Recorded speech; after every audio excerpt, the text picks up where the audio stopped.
Senhor, nós estamos aqui juntos, porque nesse tempo o Senhor tem nos aproximado dos solteiros, para que pudéssemos fortalecê-los, edificá-los, animá-los, desafiá-los. Que o Senhor possa nos abençoar nessa noite, como o Senhor já tem abençoado. Obrigado por essa música, pelo irmão que o Senhor deu essa letra para ele, que fala tanto de uma verdade que temos buscado tê-la, que é essa identidade contigo. Essa vida íntegra, independente de quem está à nossa volta. Ajuda-nos a fazer dessa música nossa oração. Ajuda-nos a fazer dessa música nosso estilo de vida. Estamos vivendo num mundo tenebroso, num mundo mau, num mundo onde as hostes da maldade se levantam contra o bem, contra a verdade, contra as famílias. Essa geração, para fazer frente a esse embate demoníaco, precisa se posicionar de uma forma tão clara, tão radical, sob pena de haver apostasia, Senhor. Sob pena de esfriar o amor de muitos. E nós queremos, quanto pastores, amigos que somos deles, ajudá-los a não ter o amor esfriado, a não ter a vida ceifada pelo diabo e por este mundo mau.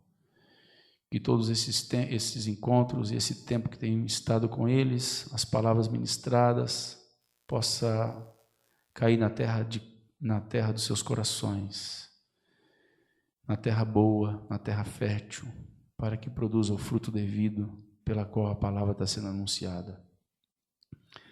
Ajuda-nos a comunicar aquilo que o Espírito do Senhor tem colocado ao nosso coração nesse tempo, para que nossos irmãos nessa noite também possam ser animados, desafiados e edificados para o louvor da Tua glória.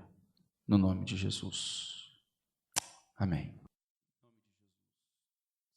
Irmãos, eu tenho falado com vocês durante esse ano todo acerca de gerar identidade com Deus.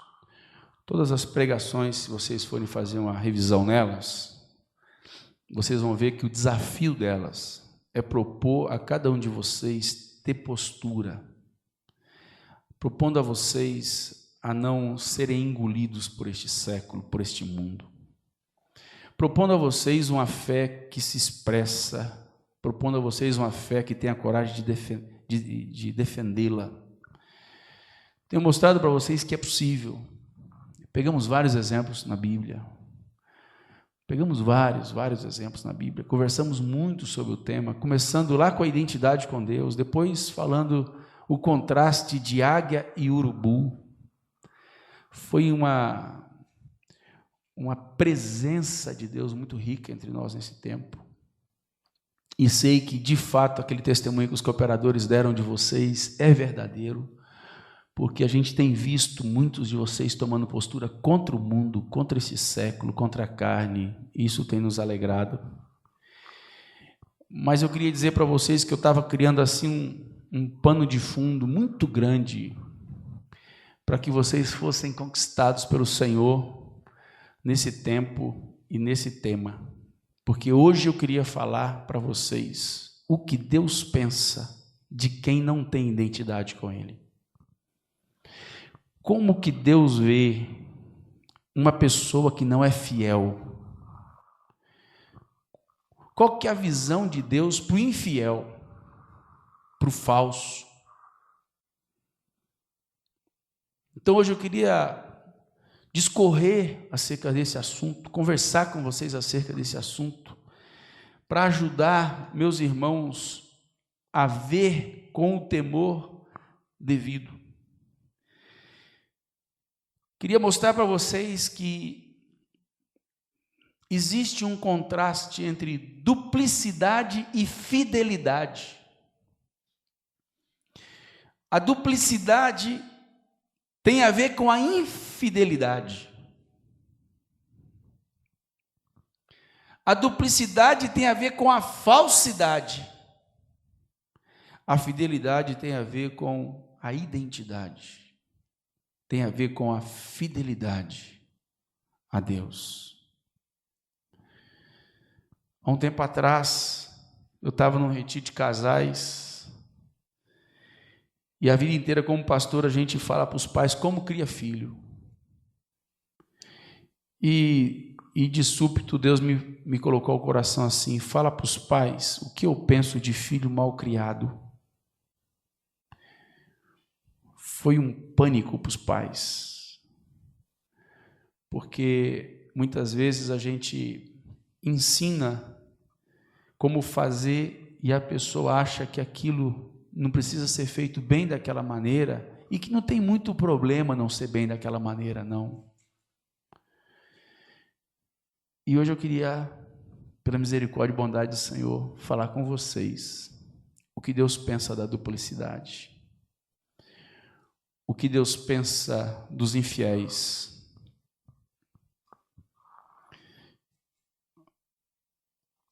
A duplicidade tem a ver com joio. A fidelidade tem a ver com trigo. Mais na frente vocês vão entender a linguagem. Queria começando a ler com você Salmo 119, verso 113. Aborreço a duplicidade, porém amo a tua lei. Aborreço a duplicidade, porém amo a tua lei. A postura do salmista em relação a esse assunto. A pergunta é: você tem duas caras? Quem é que vive por trás desse rostinho que eu vejo aqui no encontro? Quem vive atrás desse rostinho?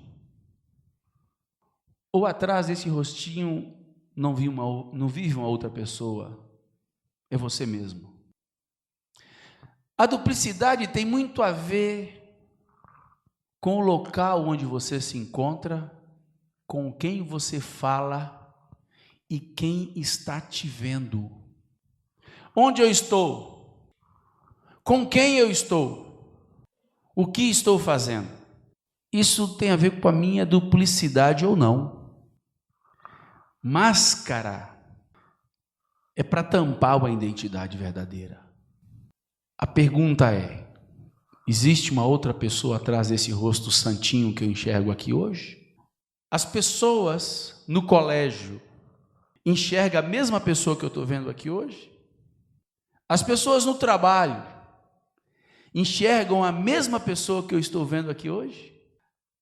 Os ímpios enxergam a mesma pessoa que eu vejo aqui hoje? Ou se eles fossem falar de vocês, eles falariam de uma pessoa que eu não conheço?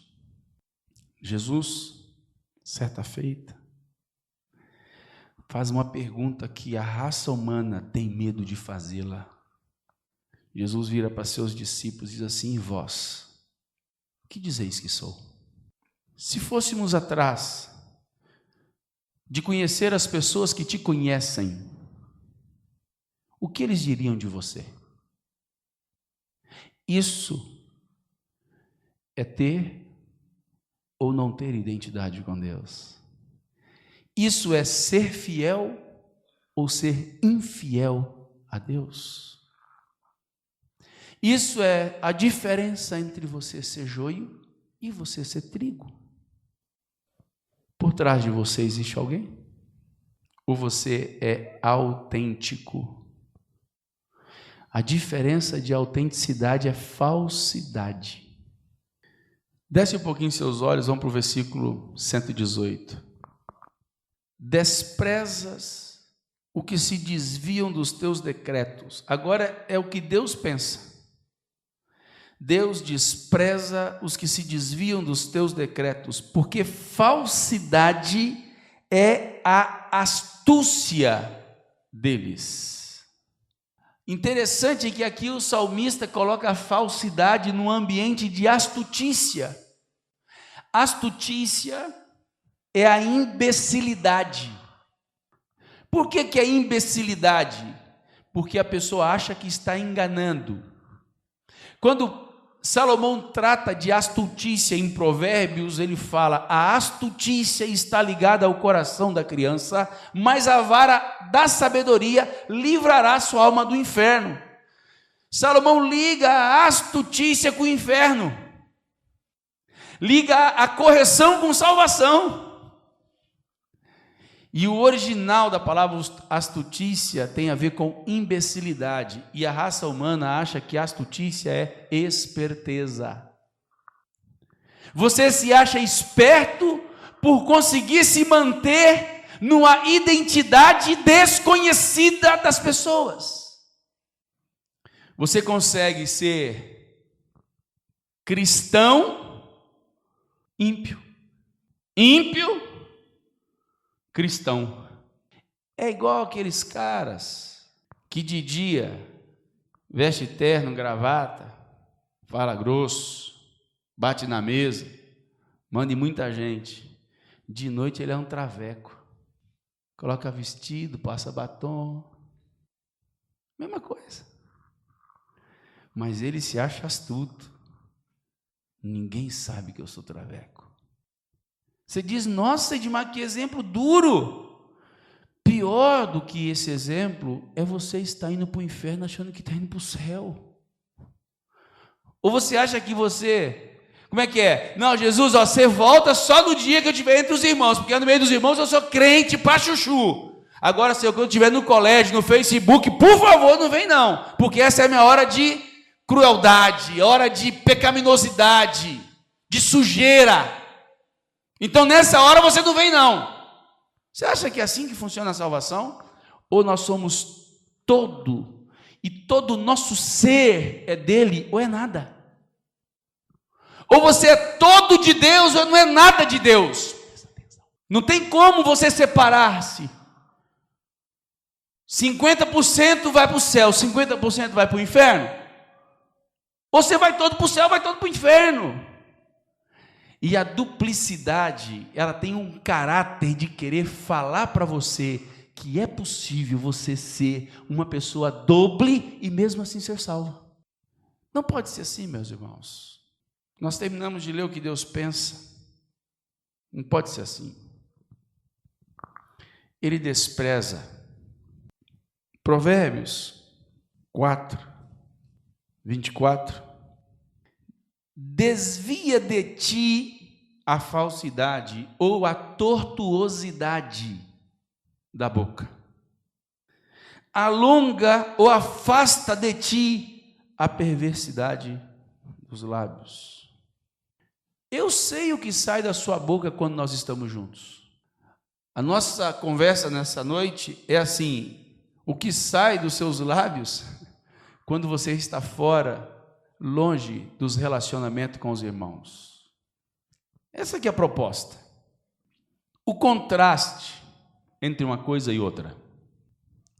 Capítulo 11 de Provérbios 3. A integridade dos retos os guia, mas os pérfidos, pérfido é alguém que promete e não cumpre. Ele é pérfido. Estes, a sua mesma falsidade os destrói.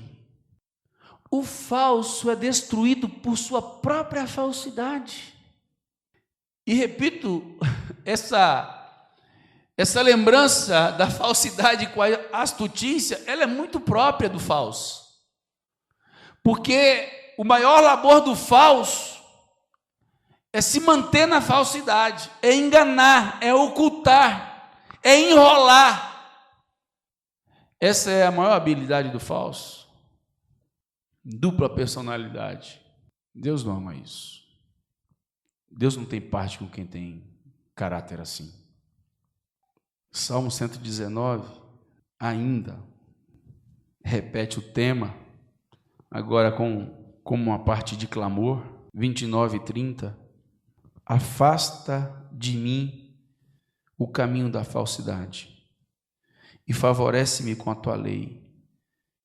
Escolhi o caminho da fidelidade e decidi-me pelos seus juízos.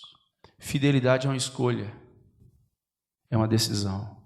Eu decidi ser fiel à minha esposa por toda a minha vida, mas eu não decidi ser fiel a ela na presença dela. Eu decidi ser fiel a ela por toda a minha vida. E isso inclui os momentos de profundas dificuldades. Isso inclui os inúmeros dias ausente dela, mas eu me propus ser fiel à minha esposa até a morte. Não conhecer outra mulher até a morte. Não é ser fiel a ela perto de vocês. Não. Não é deixar a astutícia entrar em meu coração e criar um enredo para que nas escondidas eu use da falsidade. Não. Eu decidi ser fiel. Se você não decidir pela fidelidade a Deus, o caminho da falsidade, ele é automático. Fidelidade tem que ser decidida, porque a falsidade é o que nossa carne mais ama. E Deus não ama essas coisas. Afasta de mim, Senhor, a falsidade, porque eu decidi ser fiel. Você é fiel a Deus por causa dos teus pais? Você é fiel a Deus porque as coisas na sua casa iam ficar muito difíceis se você fosse infiel? Você não é fiel a Deus ainda.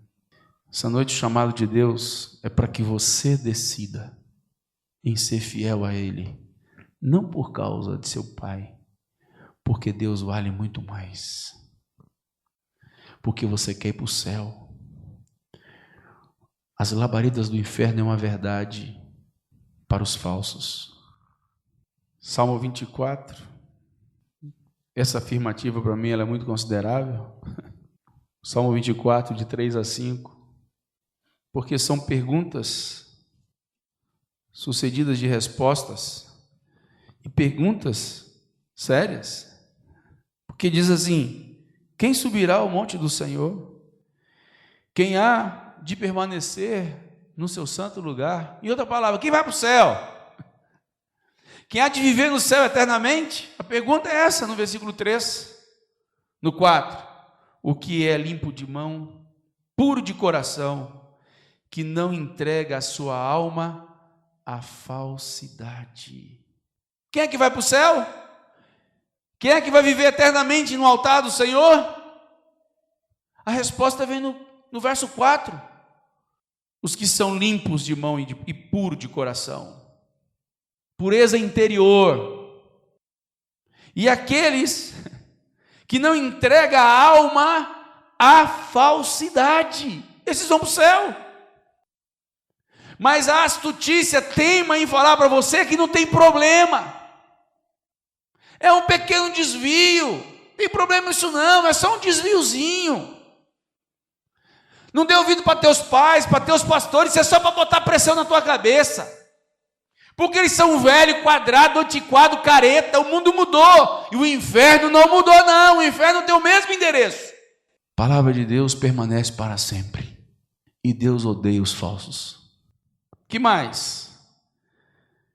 Este receberá a bênção do Senhor e a justiça do Deus da sua salvação. Queremos receber a bênção do Senhor?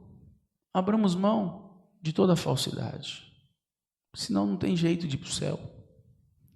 Existe uma pergunta clara.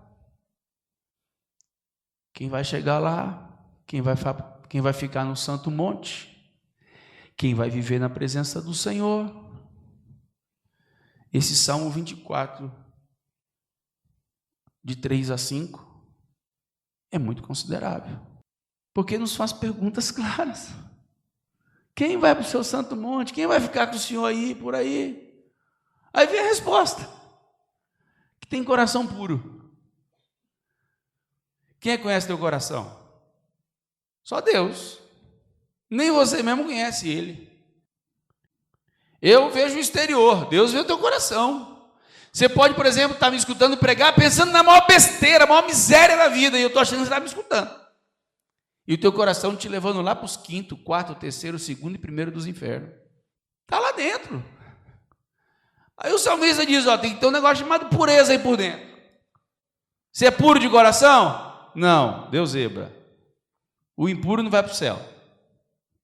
Você é falso? Sou. Deus zebra, não vai para o céu. E a gente às vezes não vincula a falsidade, a infidelidade com perdição eterna. A gente acha que é apenas um desvio de comportamento.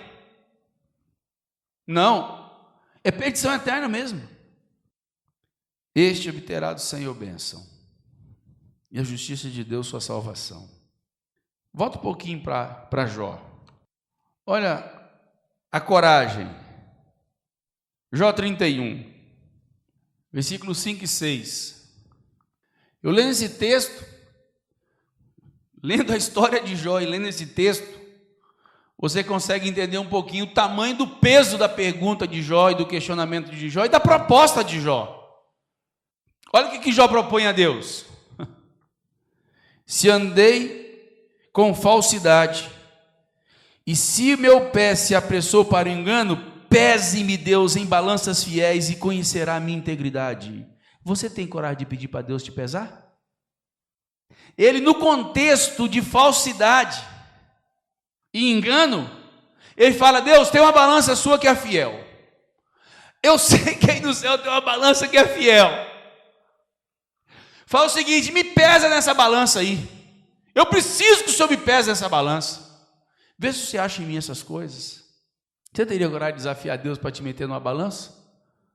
Falsidade. Pelo que Jó disse, tem um negócio de uma balançona lá no céu. Tem um negócio de uma balança lá, que o sujeito é enfiado num prato do lado, e os milionésimos de grama ficam do outro lado.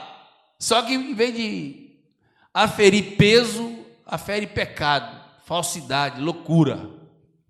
E Jó falava o seguinte, sabe essa balança, me enfia nessa balança, vê se tem falsidade aí. Você não vai achar isso na minha vida não, Senhor. O desafio é ter essa coragem, né? Me pesa. Pesa a minha falsidade, vê o que você acha. Duras palavras esse homem, não? Duras palavras esse homem. Eu temo que a misericórdia de Deus sobre nós é tão grande e infinita, e é por causa dela que o sujo fica no meio do limpo. Eu temo que o sujo de coração, eu estou falando de coisas que os pastores não sabem, porque aquilo que a gente sabe a gente trata. Estou falando de gente, de sentimentos ocultos, de pensamentos, de atitudes que a gente não sabe que elas existam, não? Que elas existem, melhor dizendo, por aí. Eu temo que isso seja um lugar de acomodação para ti, e você está abraçado com um capeta aí e não sabe. Vou falar para você uma coisa, no velório, todo mundo pode achar que você é santo. No velório, todo mundo pode achar que você é gente boa. Mas depois da morte só tem dois caminhos. Um chama Hades, lugar de tormento, e outro paraíso, presença de Deus. Todo mundo pode falar que você foi gente boa, mas se você foi falso, meu velho, você vai ficar lá junto com aquele rico que clamava para que Lázaro molhasse as pontas do dedo em água. Para lá que vai o falso, o que não tem integridade de coração. Hebreus, quando vai falar da palavra do Senhor, ela fala que a palavra de Deus, ela é viva e eficaz, ela é mais penetrante do que qualquer espada de 2 gumes ou 2 fios. Ela fala que ela é apta para discernir as intenções dos corações. E essa palavra, intenção no coração, eu vou falar para você, hein? Eu estou citando Hebreus 4:12. Intenção de coração só Deus, pela sua palavra. Às vezes as pessoas acham que você está fazendo um negócio com uma motivação, e você sabe que não é por causa daquela motivação. Você está fazendo aquilo, você sabe.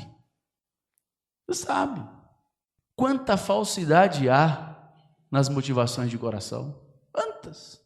Ô pai, eu preciso em tal lugar fazer trabalho. Você sabe o que você está fazendo. Você sabe bem para onde você está indo.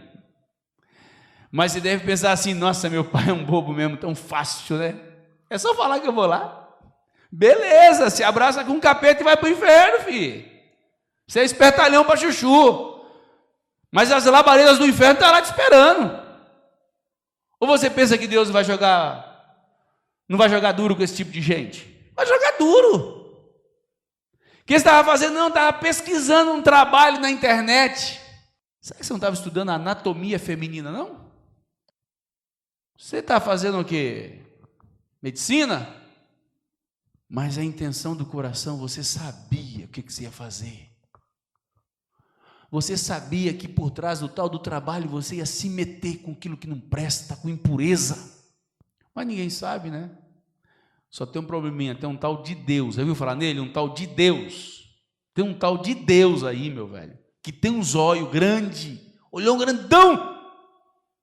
Fica tudo diante desse olhão grandão dele. A ponto do salmista dizer que se ele fosse para a profundeza do mar, estava lá, esse olho.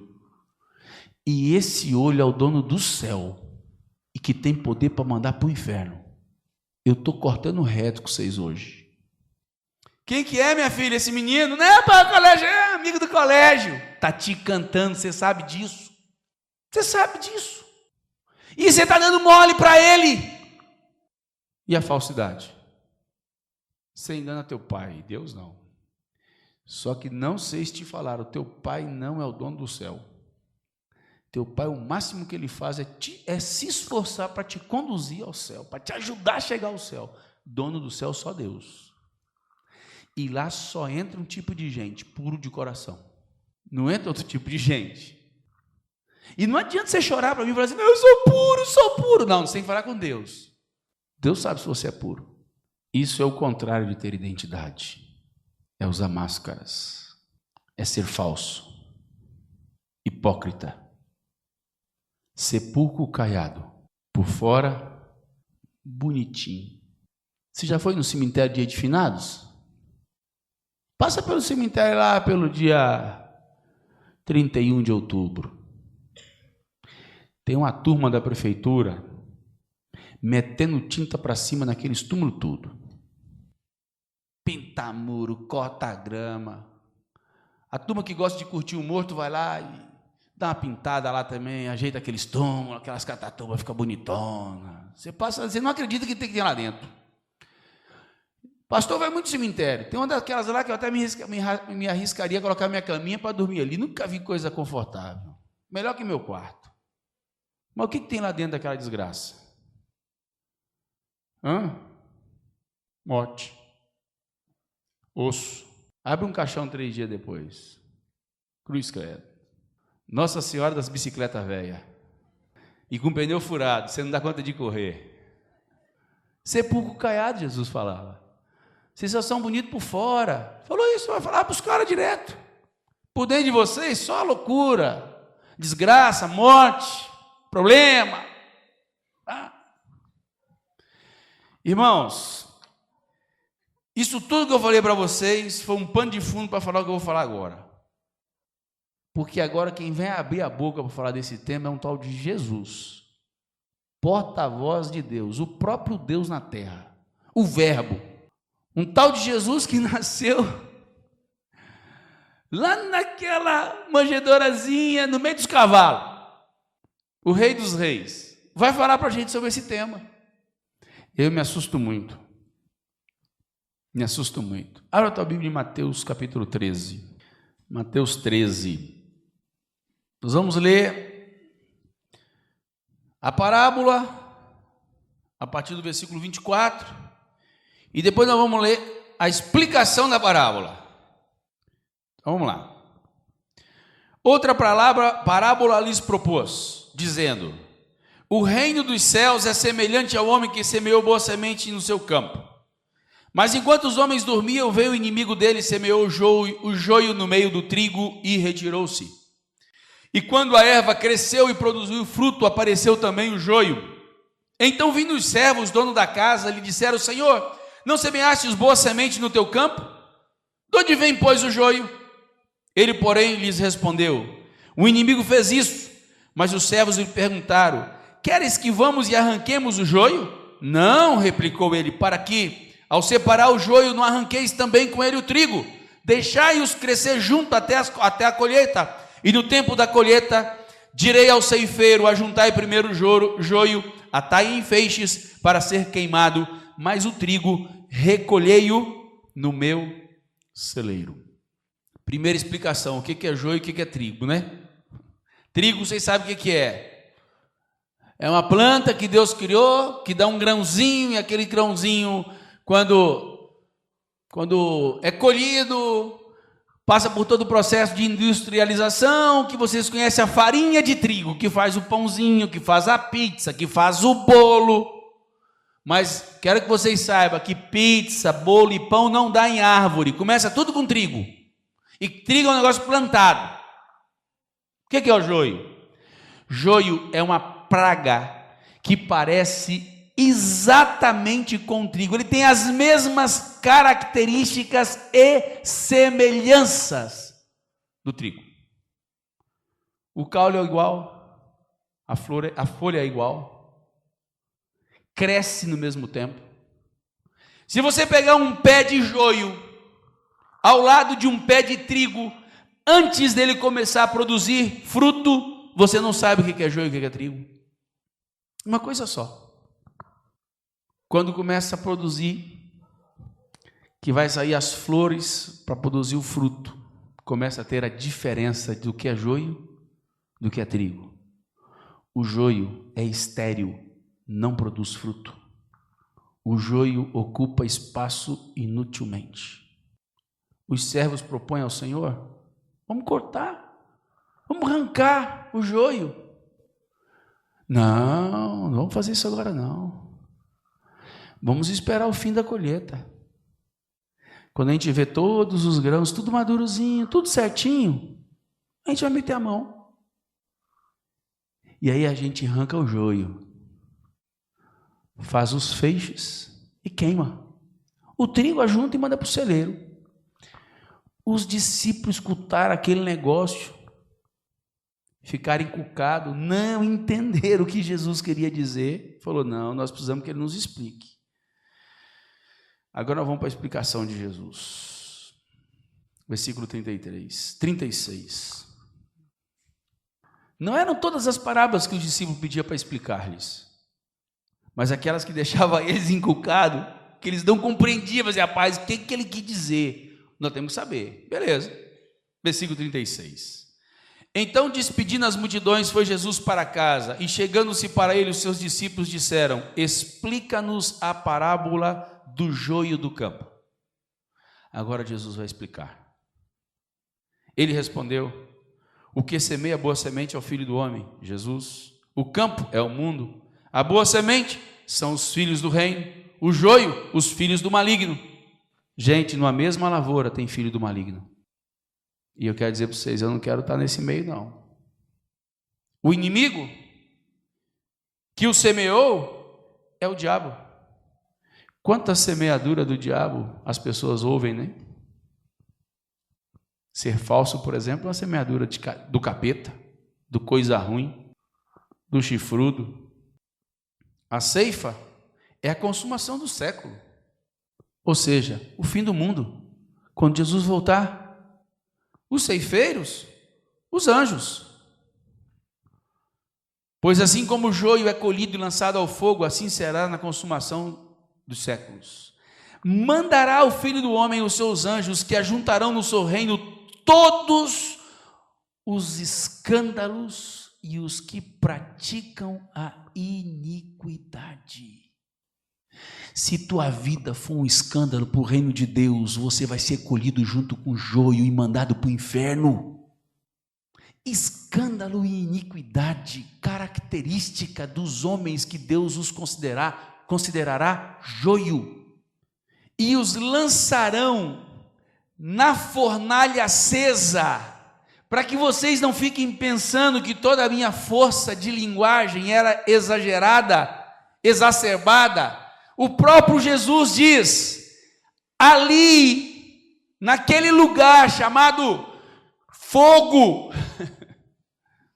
fornalha acesa, vai ter choro e ranger de dentes. O sujeito vai apertar a boca de tanta dor que vai escutar dente ranger. O lugar de quem promove escândalo, meu irmão. O lugar do cara que produz escândalo, das pessoas que promovem escândalo e que praticam iniquidade. Você sabe o que é iniquidade? É você saber o que deve fazer e optar em fazer o errado.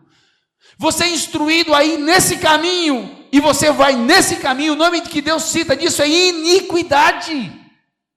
Lugar do joio, do que usa máscara, do falso, do infiel, do que produz escândalo.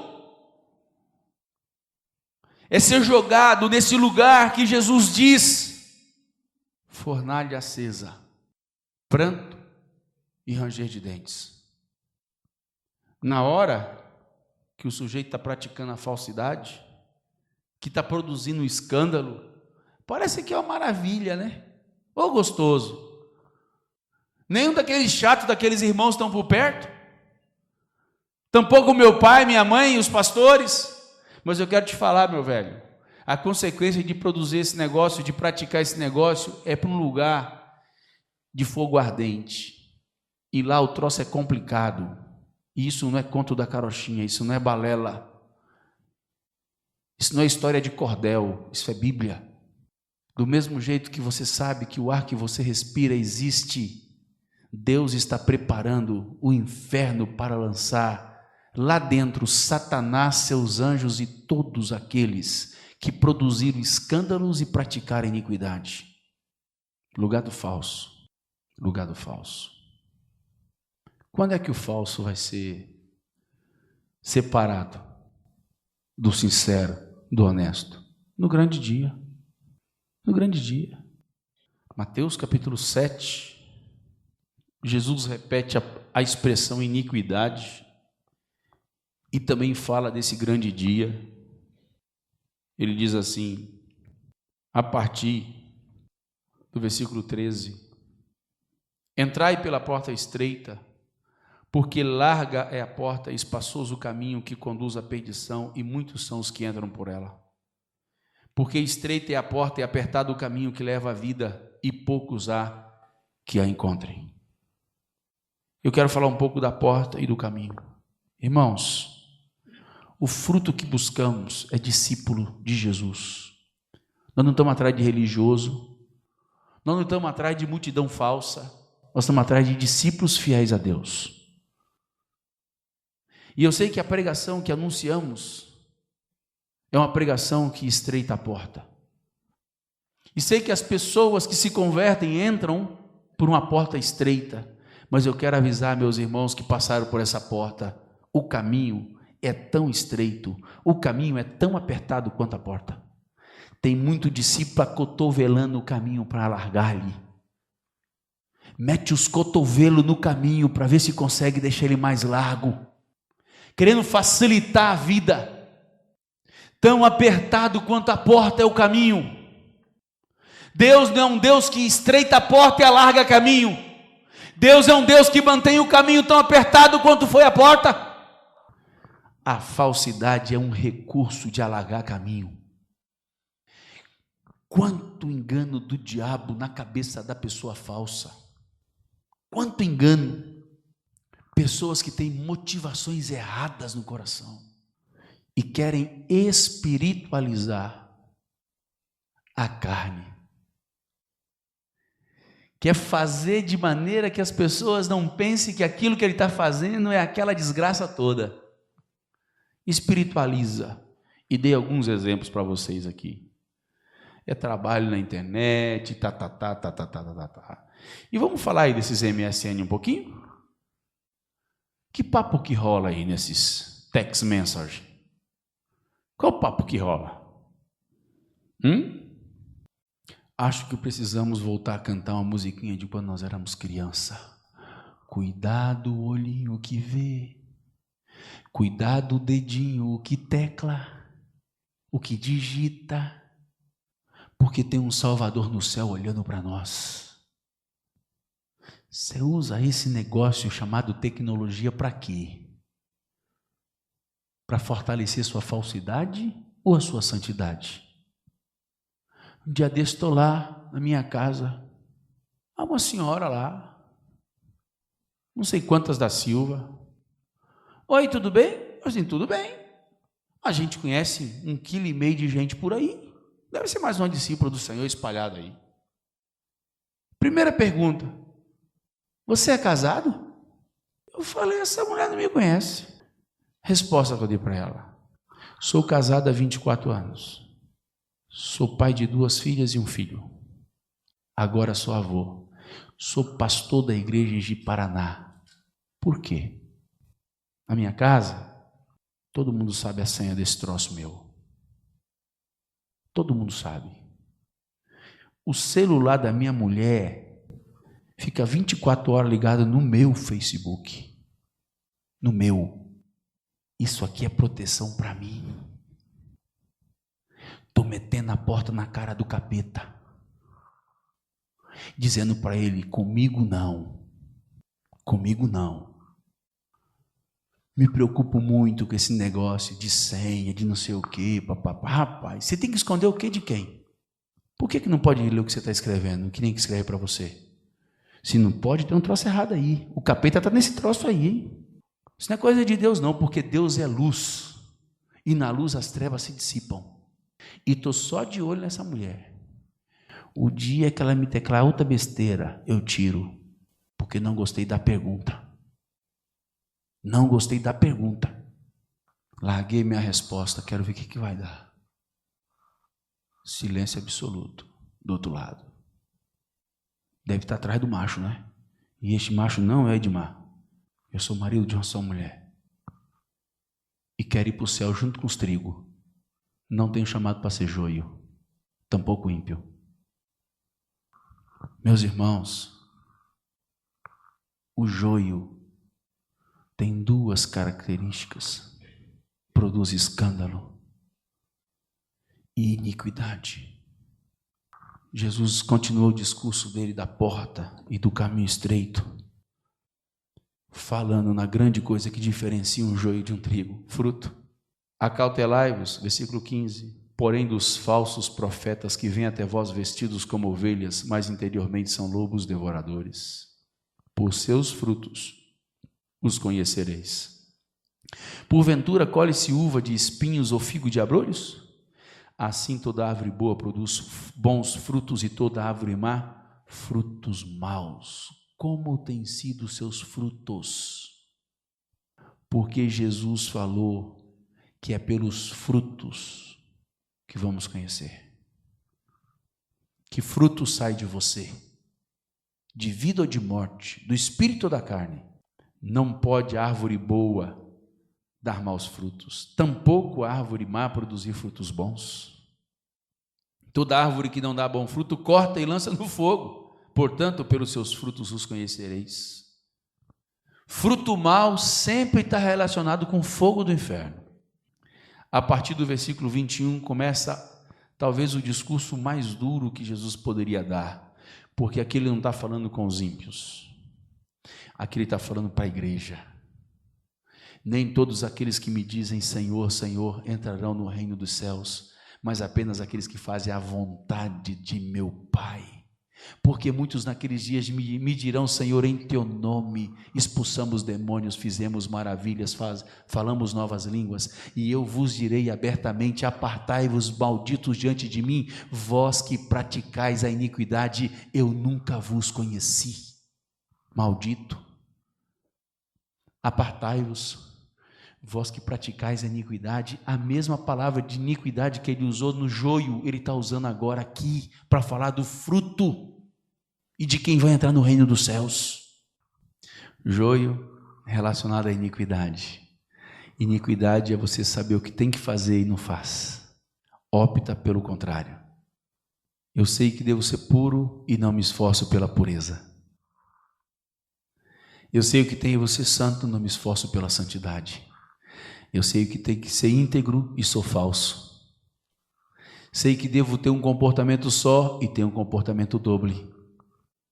Sei quais são as motivações de meu coração, mas as escondo porque as pessoas não sabem.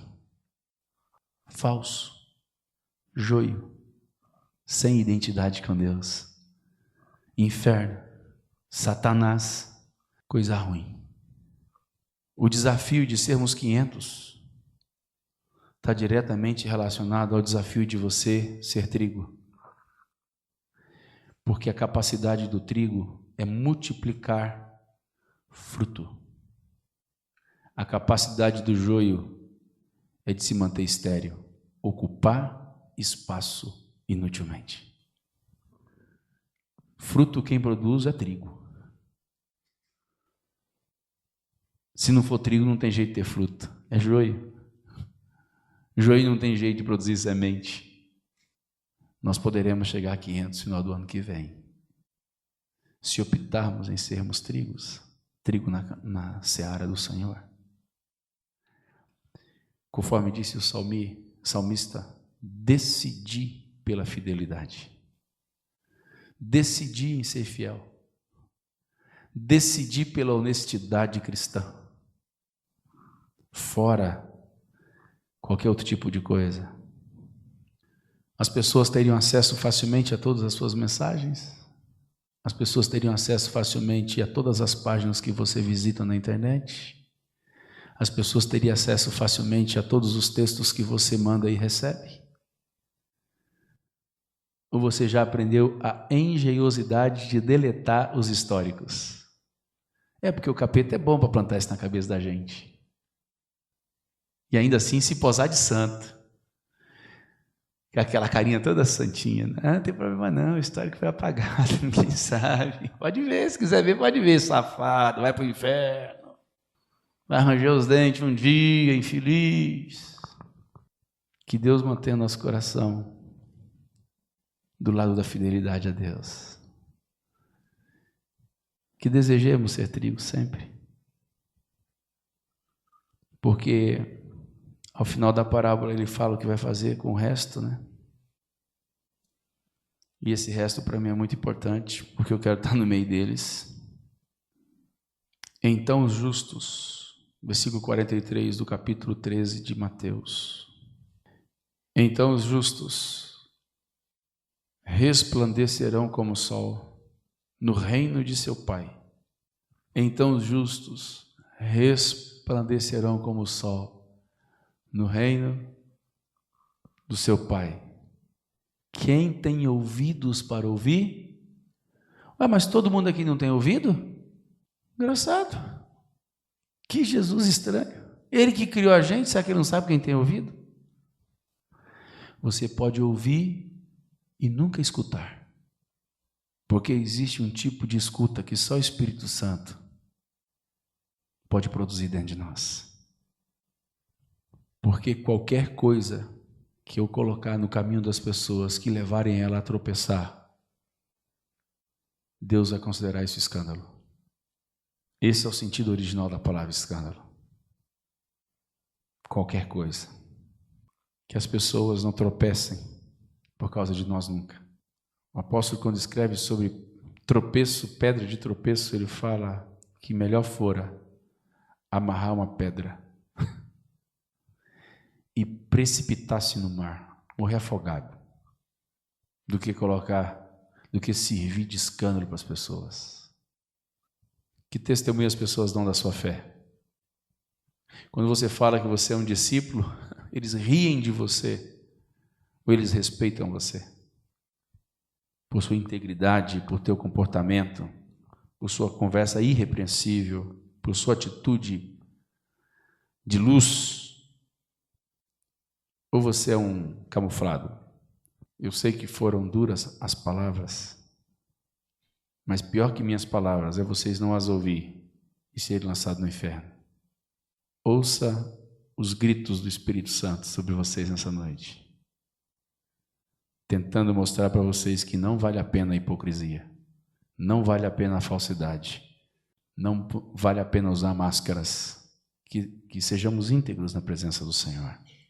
Não adianta você saber lá, jovem, vos escrevi porque sois fortes, porque a palavra de Deus está em vós e vencestes o maligno. Só a primeira frase não adianta nada. Sois fortes. Você pode ser forte para fazer um monte de besteira, mas a força é para manter a palavra em nós e vencer o maligno. Essa é a força de vida que Deus quer. Não é a força bíceps bem trabalhada, não. Tórax, punhetaço, não. É outro tipo de força. É a força que vence o mundo, que vence o pecado e vence o diabo. É a força que faz o reino de Deus prosperar por onde você passar. Se vocês forem trigo, seremos provavelmente uma multidão de discípulos solteiros em breve em Ji-Paraná.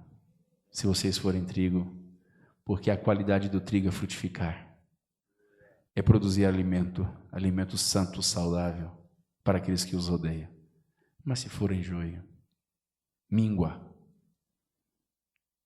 não tem como crescer e multiplicar. Que o Senhor dê graça a cada um de nós, a nos posicionarmos no desejo de sermos íntegros no nosso caráter, nos nossos posicionamentos. Que você não seja uma pessoa de duas caras, duas personalidades, que tenha um rosto só, que resplandeça sobre você o rosto do Cordeiro.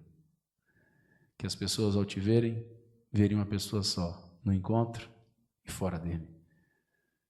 Que assim Deus fortaleça cada um de vocês, ajude-nos a conseguir conquistar essas coisas, para o louvor da glória dele. Amém? Que tal orarmos um pouco? Coloque diante de Deus as atitudes de joio que você já teve. Arrepende-se disso. Busque a Deus, é tempo de buscar o Senhor, é tempo oportuno de arrependimento, é tempo oportuno de posicionamento. Faça como o salmista, decida pela fidelidade. Abandone a falsidade, porque aos falsos só resta tormento, só resta fogo eterno. Tenha coragem de um dia falar assim: eu quero saber o que as pessoas pensam de mim. Aí você nunca terá um falso conceito de si mesmo. Pai, me recordo de Eliseu, teu servo, que todo dia passava por aquele caminho. E quando aquela mulher estava passando por aquela dificuldade, daquela tribulação, ela cita uma frase daquele seu filho, que quando era muito jovenzinho me calou a alma. Quando ela disse: vejo que aquele homem que passa por aqui é um homem de Deus. E convida aquele homem para entrar. Ele ora sobre aquele azeite e nunca mais acabou o azeite daquela mulher. O que levava aquela mulher a saber que ele era um homem de Deus? O comportamento, Senhor. Que nosso comportamento possa nos denunciar nossa fé. Que tem a ver com a nossa sinceridade, com a nossa integridade. Tem a ver com essas coisas que estamos conversando nessa noite. O Senhor, que haja arrependimento aqui entre nós nessa noite. Tristeza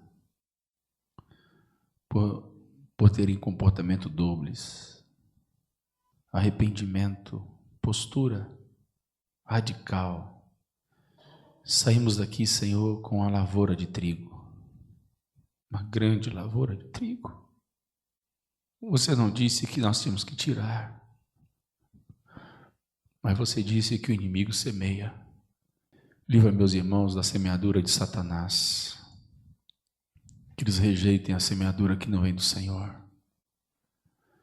E assim, Senhor, eles não venham ter a atitude do joio e se tornarem frutífero na tua casa, produzindo escândalo e tendo a atitude da iniquidade. Senhor, que essa solteirada possa ser, como você disse, resplandecentes como o sol, sem trevas, sem nuvens, resplandecentes como o sol, luzeiros no meio desse século mal corrompido. Ajuda eles, Pai, toma eles pelas mãos nessa noite. Os que estão decidindo a seu favor, os que estão decidindo aí no seu coração, em ter essa atitude íntegra, irrepreensível, atitude de trigo, que tem fruto bom. Ajuda eles, Pai. Pega eles pelas mãos nessa noite. E que mais uma vez, Senhor, o Senhor nos deu espaço para o arrependimento. Livra cada um de nós de dureza de coração, Senhor.